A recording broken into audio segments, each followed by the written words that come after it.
The stage was set at Liberty Square, where thousands had gathered despite the unseasonable cold. Security was tight. Nolan Husk's private team had swept the area 3 times before dawn, knowing the stakes. Lark Ferguson stood in the wings, watching the crowd through narrowed eyes, his hand unconsciously touching the small scar on his neck from last month's attempt on his life. Ronald Bosman emerged from the shadows of the makeshift green room, his presence commanding even before he reached the podium. At 62, he carried himself with the bearing of a man who had faced down death more than once and lived to tell about it. The fabricated charges, the mysterious car accident that wasn't an accident at all. Each attempt to silence him had only strengthened his resolve. "My fellow Americans," Bosman's voice carried across the square, cutting through the winter air. "I stand before you today not just to announce my candidacy for President of the United States, but to declare war on the shadows that have been slowly choking our democracy." In the VIP section, Nolan Husk watched the crowd's reaction. He'd risked everything to back Bosman, his companies, his reputation, even his life. But as the world's richest man, he'd seen enough boardrooms and backroom deals to recognize when a system was rigged. The ecliptic order's fingerprints were everywhere, if you knew where to look. Bosman continued, his words gaining momentum. "While my opponent, Mo Seedon, promises stability, I promise truth. While he offers comfort, I offer freedom. The choice before us isn't between left and right. It's between truth and deception, between freedom and control." The crowd's energy shifted as Bosman spoke, a ripple of understanding moving through them. These weren't just campaign promises, they were declarations of intent. On the massive screens flanking the stage, the live stream count ticked upward. 1 million, 2 million, 5 million viewers. Ferguson's social media strategy was working, breaking through the algorithmic suppression that had buried similar messages for years. In a penthouse suite across town, Marcus Hawthorne watched the same live stream, his fingers drumming against his desk. Around him, members of the ecliptic order sat in tense silence. Their candidate, Seedon, was supposed to be the final piece in their plan, a puppet president to rubber-stamp the policies that would complete their vision of the balance. But now Bosman threatened everything. Worse still, he had Husk's resources and Ferguson's insider knowledge of their social media manipulation techniques. For the first time in centuries, the order faced an opponent who understood their playbook. Hawthorne reached for his phone. "Initiate Operation Landslide," he said simply. "It's time to show Mr. Bosman why no one crosses the order." Back at Liberty Square, as Bosman concluded his speech to thunderous applause, none of them could know that the real battle was just beginning. The next 6 months would test not just their campaign, but the very future of human freedom. 2 weeks later, in the secured basement of Husk Tower, Lark Ferguson stared at the data scrolling across his screens.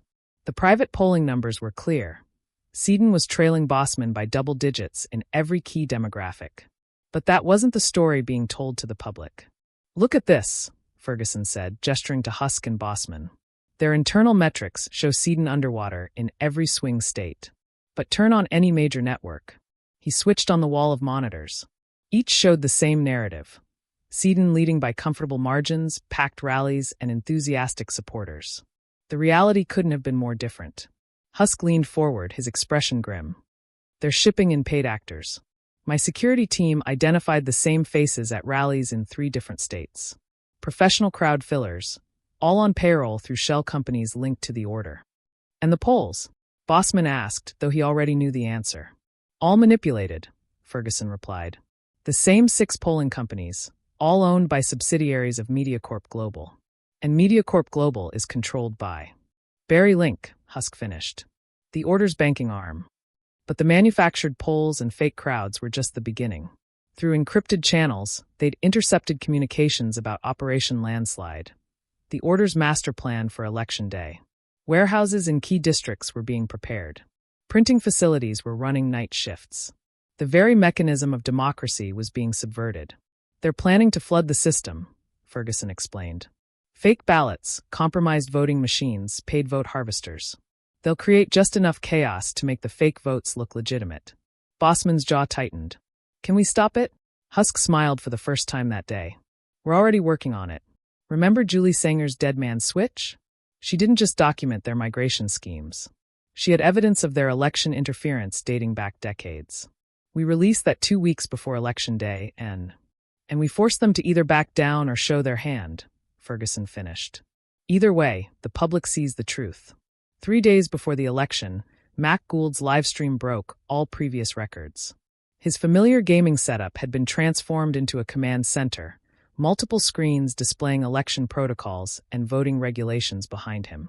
"Listen up, everyone," Mac began, his usual casual tone replaced by urgent determination. "This isn't about left or right. This isn't about Bosman or Seaton.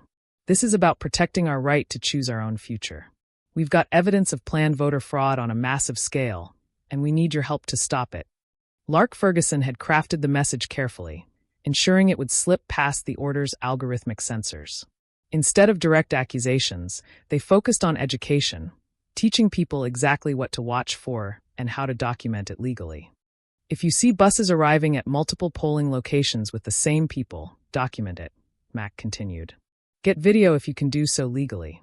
Note the bus numbers, times, and locations.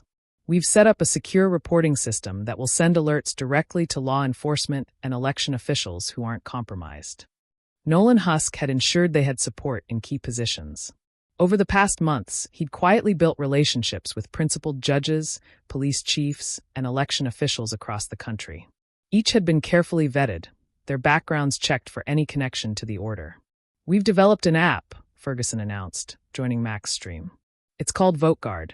It allows users to report irregularities in real time, with built-in geolocation and timestamp verification.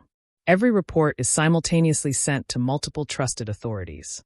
The app had another feature they didn't mention publicly: advanced AI pattern recognition that could identify coordinated fraud attempts as they emerged. Husk's best developers had worked around the clock to complete it in time. "Remember," Mac emphasized, "we're not vigilantes. We're citizens protecting our democracy. If you see something suspicious, report it through proper channels. Don't interfere directly. Let law enforcement handle it." The response was immediate and overwhelming. Within hours, millions had downloaded VoteGuard. Social media buzzed with people sharing the information, creating local coordination groups, and preparing to monitor their polling places. But it was Mac's closing message that resonated most powerfully. "They're counting on chaos and confusion to hide what they're doing. But we have something they don't: millions of eyes watching, all connected, all sharing information in real time. They can't shut us all down." In his private office, Husk watched the viewer counts climb. "Think it'll be enough?" he asked Ferguson.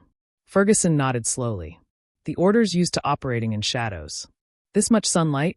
They'll have to either back off or get caught red-handed. Either way, we win. Unless they have another play we haven't considered," Husk mused, staring at the election map on his wall. Red and blue states stared back at him, but he knew the real battle wouldn't be fought along party lines. It would be fought in warehouse backrooms, in server farms, and in the streets of every major city. The question was, how far would the order go to maintain their control? And what price would the country pay to stop them? Election Day, 2:47 p.m. Seaton Campaign Headquarters, Arlington, Virginia. Chaos erupted in the command center as another red alert flashed across the main screen. Chuck Loom burst through the door, face flushed with panic. "We've lost Philadelphia. They're catching our people at every major precinct." Mo Seaton sat slack-jawed in his chair, watching years of careful planning disintegrate in real time. Screens around the room displayed mounting disasters. Buses of vote harvesters being stopped by local police, warehouse raids uncovering stockpiles of fraudulent ballots, and polling station workers being arrested for tampering with voting machines. "How?" Rich Sonnell demanded, slamming his fist on the conference table. "We owned those precincts. We had every angle covered." Marcus Hawthorne stood silent at the window, his usual composure cracking as he watched live footage of one of their key operatives being led away in handcuffs. The VoteGuard app had proven devastating. Their entire network of paid voters had been mapped and exposed within hours of polls opening. "Sir," a young staffer approached Hawthorne nervously, "we're getting reports that judges are ordering emergency injunctions in Michigan and Wisconsin. They're impounding suspicious ballots for investigation." Randy Dawsey burst into the room, tablet in hand. "It's worse than we thought. Someone leaked our internal communications to every major newspaper. They have the whole operation, the fake polls, the staged rallies, everything." Seaton, who had been merely a puppet throughout the campaign, finally found his voice. "You promised me this was foolproof," he said, turning to Hawthorne. You said the order never fails. Silence. Hawthorne snapped, but the fear in his eyes betrayed his own uncertainty. For the first time in centuries, the ecliptic order was losing control. Their carefully constructed illusion of democracy was being shattered in broad daylight. Martin Shaw's face appeared on the main screen, his usually immaculate appearance disheveled. Marcus, they're raiding our backup facilities. Someone gave them everything: locations, security codes, personnel files. Half our field operators have already been arrested. What about Protocol Zero? Hawthorne asked, his voice barely a whisper. Shaw's face went pale. The military, they're not responding to our orders anymore. General Wiley was just taken into custody by military police. They're calling it a national security issue. The room fell silent as the implications sank in. Decades of carefully planted allies, years of meticulous planning, centuries of accumulated power. All of it was unraveling in a single afternoon. Barry Link, who had been furiously working his phone, looked up with dead eyes. The banks, they're freezing our emergency accounts. Husk's people somehow got to the oversight committees. We're being locked out of everything. Hawthorne's phone buzzed, a message from Jorge Boras. Contingency plans compromised. Seeking shelter. God help us all. As the room descended into panic, Seaton slumped in his chair, muttering campaign slogans to himself like prayers. But Hawthorne stood straighter, his face hardening into a mask of cold determination. The order had not survived for centuries by giving up at the first sign of defeat. He pressed a button on his phone, activating a secure line. Initiate clean slate, he commanded. We need to start covering our tracks. Live to fight another day.